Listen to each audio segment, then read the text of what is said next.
Welcome, everyone, to the gathering at the Cosmic Fire Summit, where we have invited shamanic earth-based healers, teachers, and thought leaders, and allies to light the way into our future. During these times of great change and transformation, it's important for each one of us to find our own courageous solutions for the problems of today's world. Around the cosmic fire, wisdom and medicine will be shared for creating holistic health and well-being, harmonious living, real sustainability, and the potential for both personal and global change. The gathering at the Cosmic Fire Summit is brought to you by Shaman's Directory, an online global platform for shamanic earth-based services. At Shaman's Directory, we believe that it's time to bring shamanic earth-based wisdom and medicine to the forefront of people's minds when considering their overall health and well-being and the future of our planet. I'm Tricia Bennett, one of your hosts around the Cosmic Fire, and I am delighted to welcome Luisah Teish. Welcome, Luisah. Alafia. I always begin by saying Alafia, which is asking that we have good health and be at peace with our neighbors. Well, that's a beautiful welcome to everyone. Thank you. So the topic that you offered for our conversation today is cracking the ancestral code, cultivating kinship with all beings. So before we begin, I'm just going to let you know a little bit, for those of you who do not know Luisah Teish, a little bit about her work. So Yeye Luisah Teish is an initiated elder in the Ifa Orisha tradition of the African diaspora and the I and Ifa of the Ile Orunmila Orushan. She is the author of Jambalaya, the Natural Woman's Book of Personal Charms and Practical Rituals, a woman's spirituality classic, and her most recent work is A Calabash of Cowries, Ancient Wisdom for Modern Times, which actually just came out this year in February. She is a member of the Mother Earth Delegation of Indigenous Nations, the International Black Women's Congress, and the Global Council for Ancestor Reverence. So again, the topic for our conversation today is cracking the ancestral code, cultivating kinship with all beings. Ekabosile wa, ekabosile wa, ekabosile wa, ekabosile wa, adupwe, adupwe.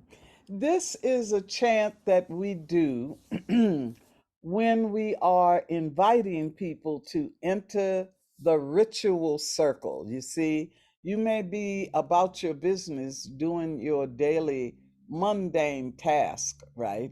But when the ritual leader sings, E kabosile wa, e kabosile wa, everybody drops what they're doing and they start dancing toward the ritual circle. When you get to the doorway, you say, adupwe, and step in. So basically, I'm saying, welcome, ekabo, sile, welcome to my world, welcome to this space. Wa, come on in now, right? And then you shuffle, you dance up to the opening, and as you step in, you say, because you're happy to be there. Adupwe, which is a way of saying thank you to that which is sacred, you know. And it really is a way to shift your consciousness and your mood from the everyday into the anticipation of entering the sacred. You know, so I love to begin with welcoming people in and singing and getting folks to sing along. Well, you definitely inspired me to dance right into that circle. So I'm there with you. Right on, right on. So thank you so much for being here. And I wanted to begin by just asking you if you could share a little bit about the childhood that you were born into, and what had you really embrace the wisdom that you carry today? Uh-huh. Well, I in the book Jambalaya, there is the first chapter is called Whispering Wisdoms, right? And what that means, I grew up in the Bayou country of New Orleans to a mother who was descended from both Haitian African roots and Native American lifestyle roots. So I grew up in a community in Louisiana, in the Bayou, where the women were very, very much the caretakers of spiritual culture.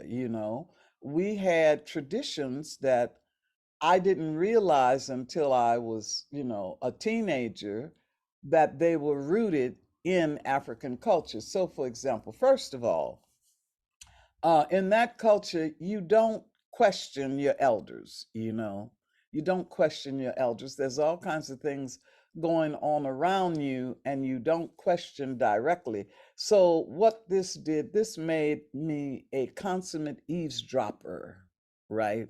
I eavesdropped on what the grown women were doing all the time, and I saw them do things like make rain and have speak predictions from people's dreams.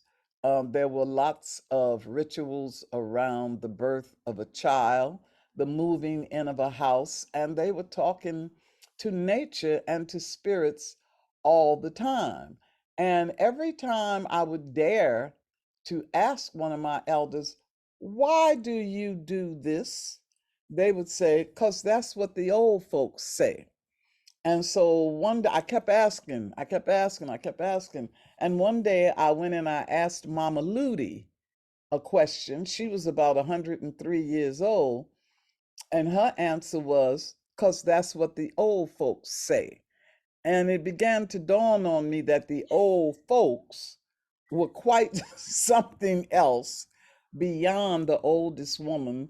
And that sparked a desire in me to find out who were the old folks and what they said. And I found out that the old folks were the people in Haiti, and their old folks were the people in Africa, and the old folks were the Native Americans. And so the whole spiritual culture was whispered all around me. And I was a curious child, you know.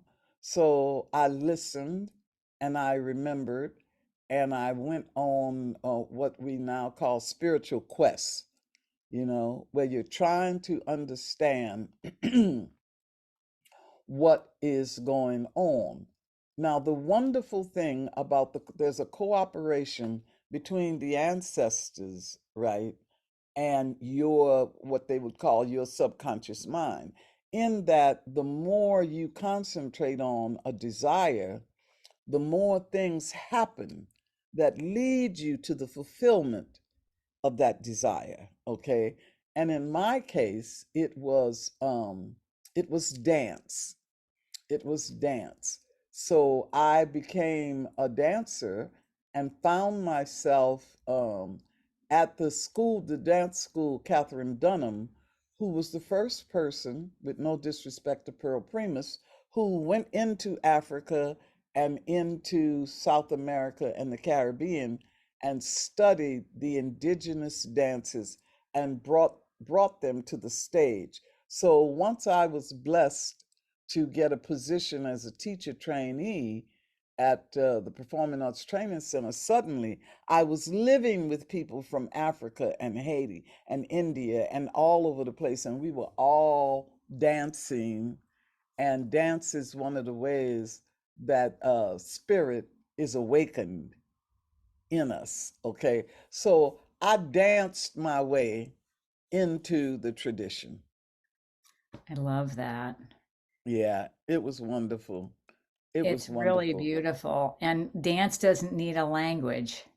No, it doesn't. But also at the same time, my mother was a consummate storyteller, and she would tell me stories when I was like 9 years old. And then years later in my 20s, I found out that what she was imparting was African American proverbs.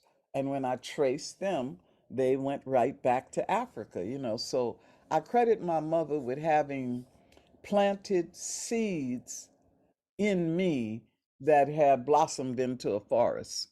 Mm. A forest which you are sharing. Yes. Yeah. Yes, it's very important. Oh, it's very important, especially now, that we all recognize three things, okay? Number one, the colonization process, which separated us from nature and each other, is a poison. It's a poison that we have to get out of our systems so that we can reclaim our humanity and our relationship to nature. Okay. So I have to share what I have acquired in order to be among the people who are healing our world. Mhm. I have to, you know. It's a time now when we all have to recognize both the wounds and the gifts of our ancestral inheritance. We have to heal the wounds and we have to explore and share the gifts. So, you know, that's a important assignment, but it can also be a lot of fun. Mhm. When the Chinese say, when the truth is being spoken, all oracles agree. Mm. You know, no matter what culture or what country you are from, there's a certain thing called universal truth, you Mhm. know. And I think what my experience shows me that we make cultural notations on universal principles. And once you understand that, you can relate to the sacred in everybody's culture. Mhm. Yeah, Yeah, that's yeah, it's beautiful. really important. Yeah. It's Yeah. important. Yeah.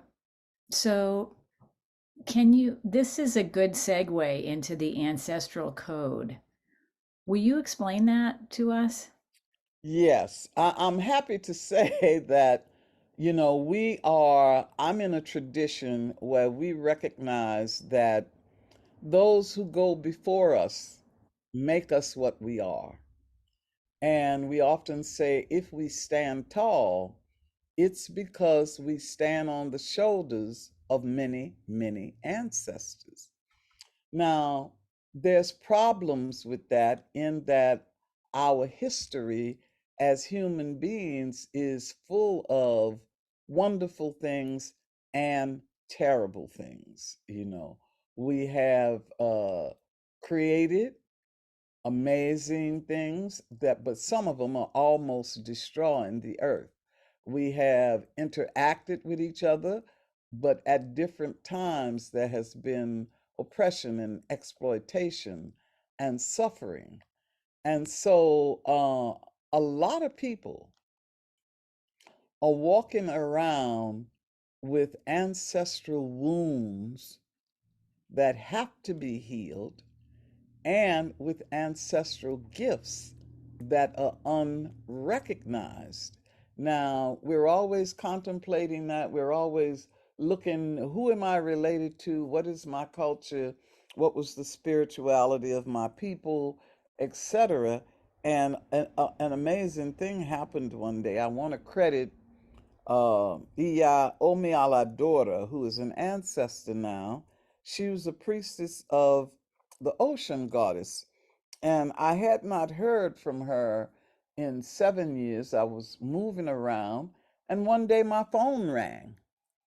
And when my phone rang and I picked it up, she was on the other end, and we were both amazed because she said She said she sat on her phone and it called my number. And it was really miraculous because I had not talked to her in 7 years and I'd had different phone numbers, right?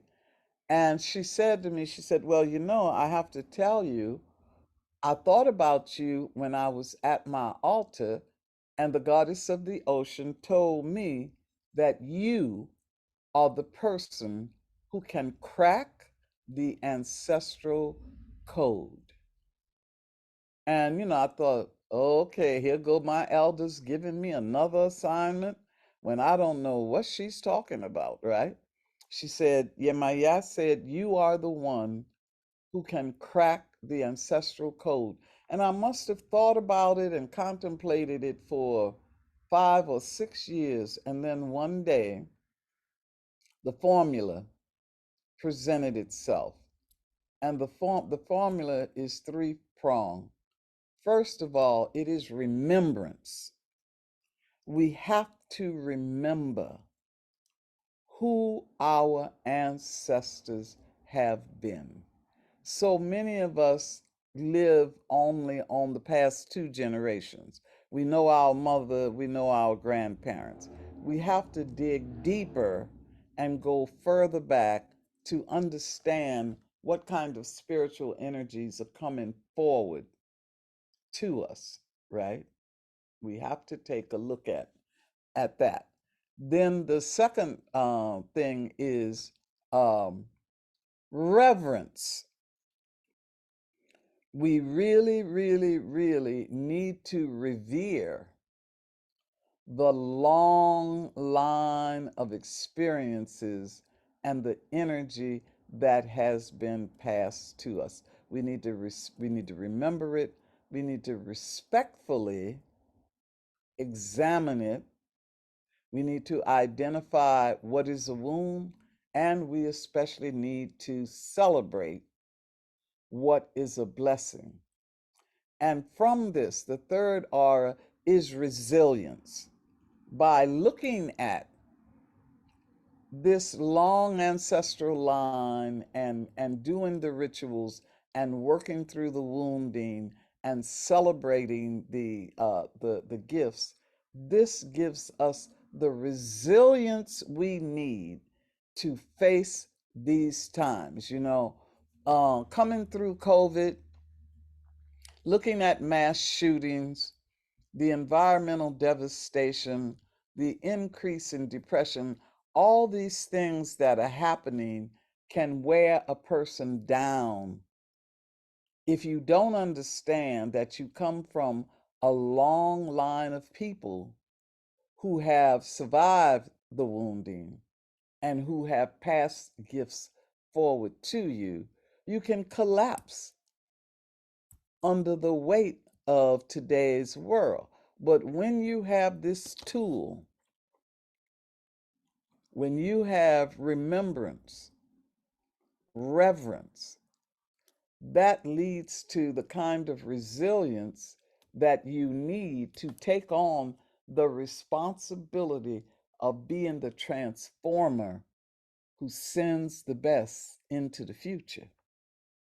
It's an amazing process. When I do the cracking the ancestral code with people, there's a lot that happens. I mean, we have to dig in and we have to deal with guilt and shame and anger and grief. We have to, walk through those, clean those things off of us. We have to reconnect with ourselves, with other people, with nature and with spirit. And this results in, it's a painful process sometimes, but it's also a joyous process. And it results in a radical self acceptance that allows you to have a genuine sense of kinship with all beings. You're not shut off from anything or anybody. You can walk with your head up, coming to present your gift. Mhm. It's an amazing process I've watched with my students who go through this Cracking the Ancestral Code 1 and Cracking the Ancestral Code 2, and those who are just finished Code 2 have produced amazing works. They've penetrated barriers. A lot of times when you ask grandma about the family line, she don't want to talk about it, because there's shame there, or there's some mystery there, or there's some bruising there. And you walk around carrying that energy, but it has to be brought to the front. It has to be.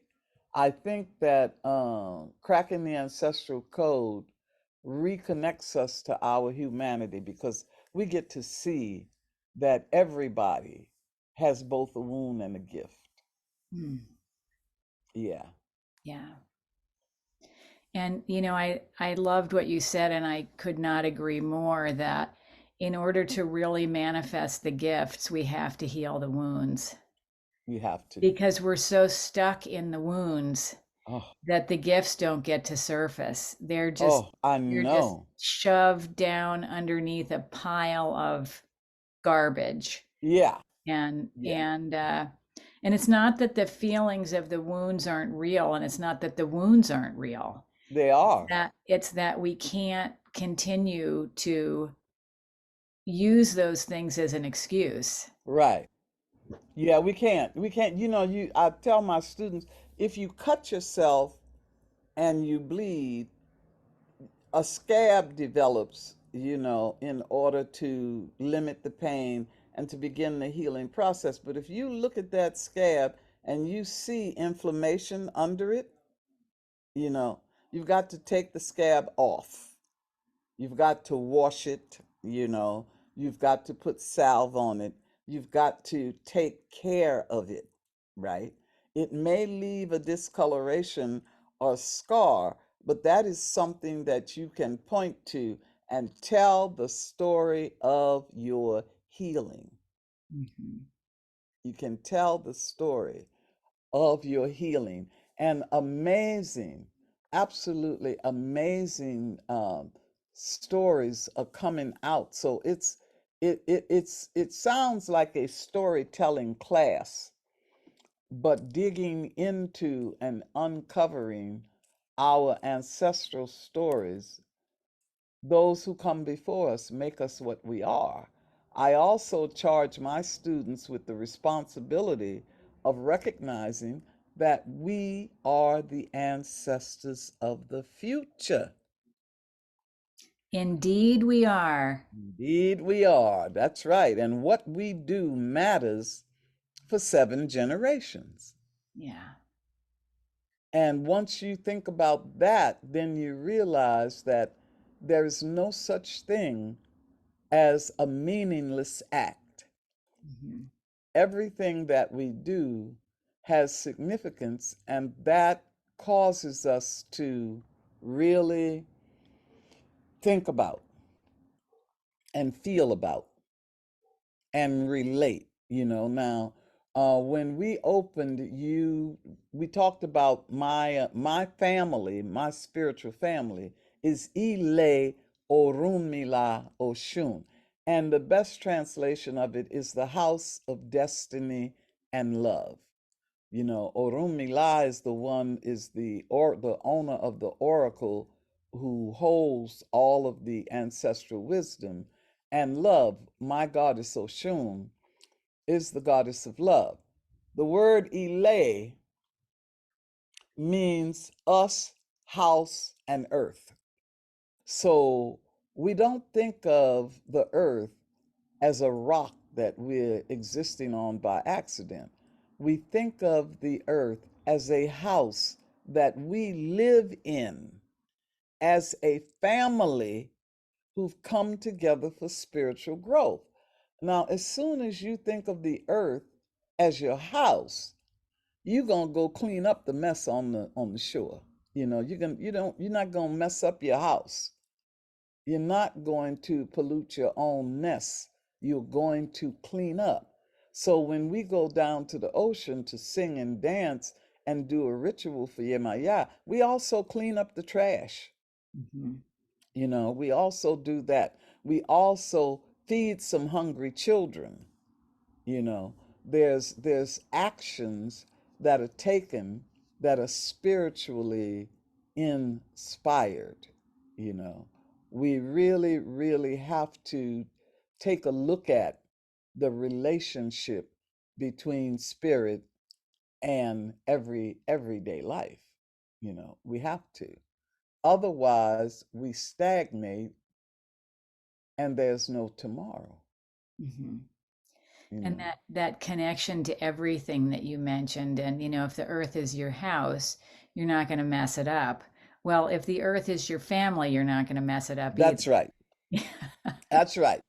That's Yeah. right. That's right. It causes me to look differently at every person I encounter.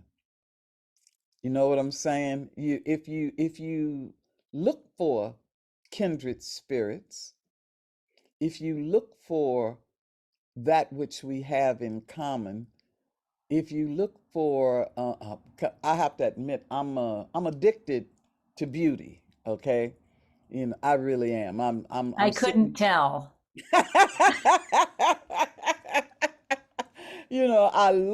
I love music and dance and art and food and gardening and sunshine and flowers. And this is what the reward of life is, these simple things and the opportunity to share that with other people is, I say to folks, the diversity of people that I know and get to interact with, that's the real wealth of my life. That's the real wealth. I got some nice jewelry and some cute clothes, but Yeah. the people I know are the real wealth of my life. Yeah. It really is. And I think that's important. It's really, really important for us now when alienation from nature and each other has us on the brink of disaster. Hmm. Yeah, we have to address it.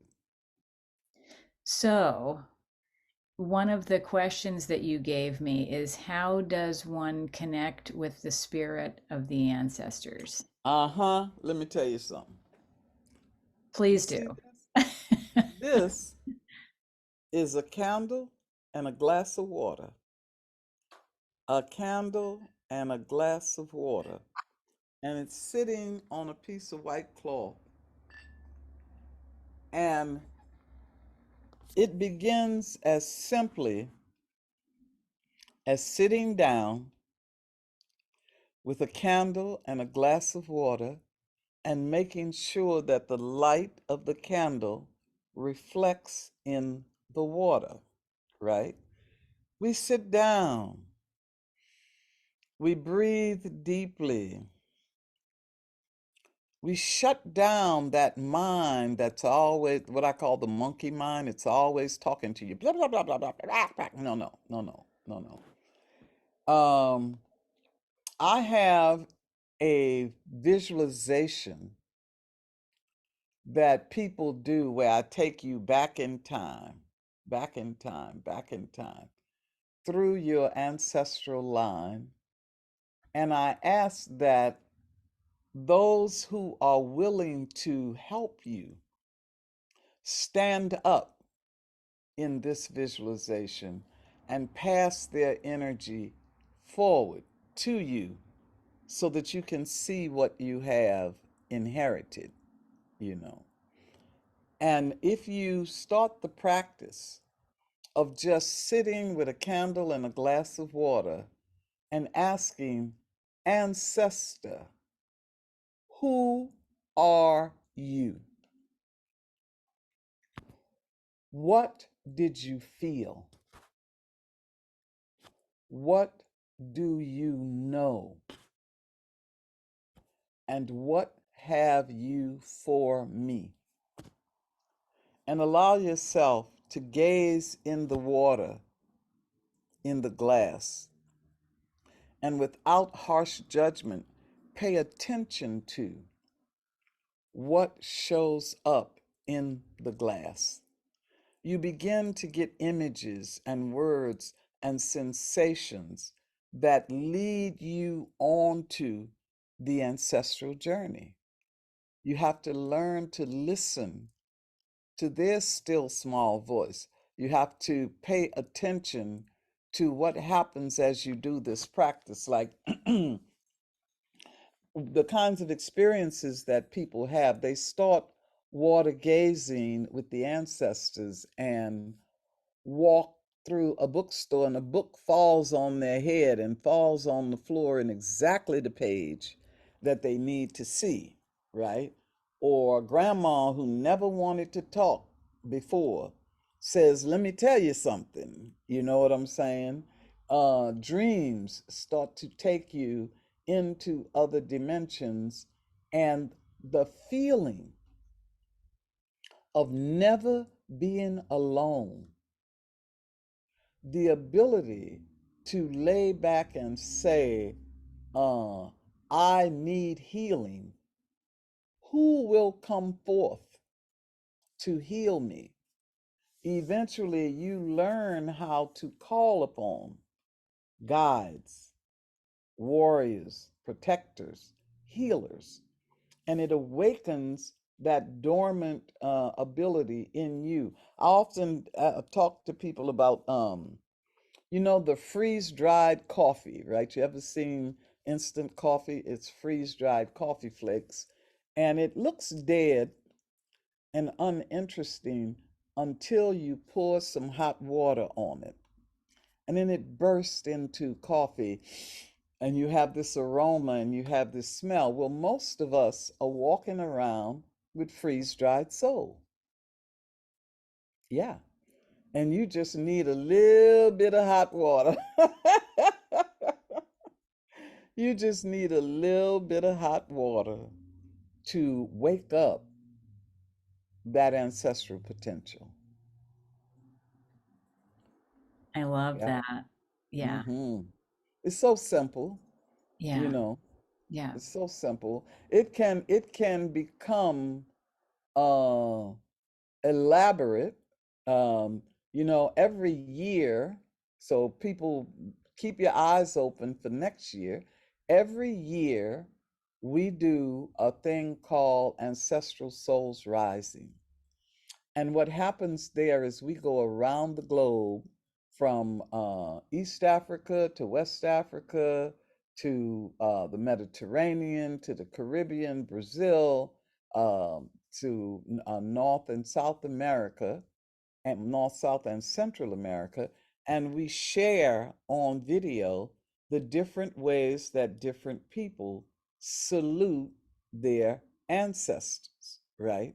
And then every day for the next 9 days, one member of the Elders Council shares information about one of the 9 layers of the soul, one of the 9 layers of the soul. And so, we go through the ancestral season with ritual visits to the cemetery to take care of the grave of paupers, doing things like feeding people who are unhoused. We spend time in meditation, a lot of time in meditation, and this is a good time, this time of year, to go in search of your lineage, because the veil between the worlds is thin in the fall. It's a perfect time.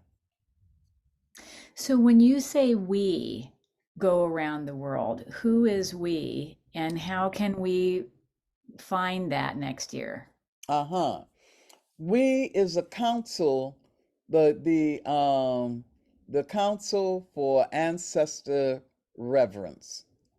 is a council of elders in the Ifa Orisha tradition who plan all year for this event. And we are in touch with other priests and priestesses throughout the diaspora in Nigeria, in Ghana, in Tanzania, in France, in Brazil, Haiti, Cuba, Puerto Rico, New Orleans, New York, San Francisco, and we have organized so that people who is you just sign on Eventbrite. It'll definitely be on my website, and you'll hear about it. We start promoting it in September, and it starts October 31st. So you can sign on to Eventbrite and spend the entire day of the 31st going from Kenya to Ghana to Brazil, seeing the different ceremonies that people perform in honor of the ancestors. It's ancestral souls rising, and there will be publicity and connection ways to sign on. And even before that, in September, I generally start the cracking the ancestral code class, and those people who are in the code participate in that ancestral festival. You will be ready next year. Yeah, we You'll be will. ready next year. And Yes. so make sure if you're viewing this interview that you look down below the video. There will be links to how to reach Luisah's website and get all of this information. So before we run out of time, I want to Hmm. ask you, is there anything else about connecting with the ancestors? You know, you've talked so much about how important it is and how we need to be connected with our ancestral lineage to find the fortitude to Hmm. survive the Hmm. world these days and to be able to bring hope to people around us. Is there anything else that you want to say about that before we wrap up? Yeah, these days I am defining my work as a two-pronged process. The first prong is we must decolonize our minds, okay? We have been taught that we're supposed to exploit the earth, that we're supposed to compete and hate each other, and we have to undo that kind of thinking. Okay. It is killing us. So we have to decolonize our minds. The second part of that is to re indigenize our spirits. We have to recognize that we are children of Mother Earth, all of us, and that all of us started out in an indigenous culture, and that the main way that we are going to exist is to take a look at what our ancient ancestors did in their ancestor and earth reverence and bring the best of that to the forward so that we can add to it and send it into the future. That's the formula, y'all. Mhm. That's what we have to do. Yep. And I bet That's we can all start with that candle and the glass of water. it's that simple. All that information is just waiting for us. It's waiting. Yeah. It's waiting. It's like it's amazing the things that happen. Especially, I find that people who start out saying to me, "Well, I don't, I ain't, I'm not creative, but I don't want to hear it. I don't, I don't give that no time because it's only 3 or 4 classes in. People are writing poems. People are doing creative stuff. As soon as we decolonize, okay, and recognize that creativity is always flowing through us, all that insecurity goes away. It really does. And the important story, your life story, how you came to be who you are and what you did with it, that's people's history. That's the basis of our folklore and our mythology. Not, not a recording of who went to war with who for how many. That's what we've been told, that's what history is. That's not what history is. Hmm. History is the life of the people in relationship to each other and the planet. That's history. Yeah. And history is what we create right now. That's right. We're doing it right now. So I want to thank you so much for being here today and for offering your wisdom to me and to everyone who's listening, and to let the listeners know that you have offered a free gift. And Yes. the free gift is called an ancestor line visualization. I think you Yes. started to mention that earlier. That's right. Would you just say a little bit about that? Yes, when you receive the ancestral line visualization, what you want to do is sit down with the candle and the glass of water and do your best to sit there for 15 minutes for 9 nights in a row. Okay? Whatever you see, write it down. Whatever you dream, pay attention. And then after that, you'll do it maybe once a week or whenever you need a refresher. But this penetrates your consciousness. This awakens the ancestral memory that is asleep in you. I have used it, oh my God, I've used it for 20 years now, and I get wonderful, wonderful results. So you'll be getting the ancestral line visualization. Thank you so much, Luisah, for being here with us today. And I just want to say that for those of you who don't know, that the Mother Earth delegation was one of the first ambassadors to Shaman's Directory when we were still an idea in the cosmos. And so I want to thank you for being a part of that as well and for guiding us into existence. Ashe. So Ashe. Thank you for having me. And for everybody who's listening, remember our kinship as children of Mother Earth. Aho. Thank you so much. And for all of you listening, thank you for taking time out of your day to spend with us, to be here, to soak in the wisdom that we have been so privileged to hear today. And we hope that you will join us again for our next interviews around the cosmic fire. Ashe.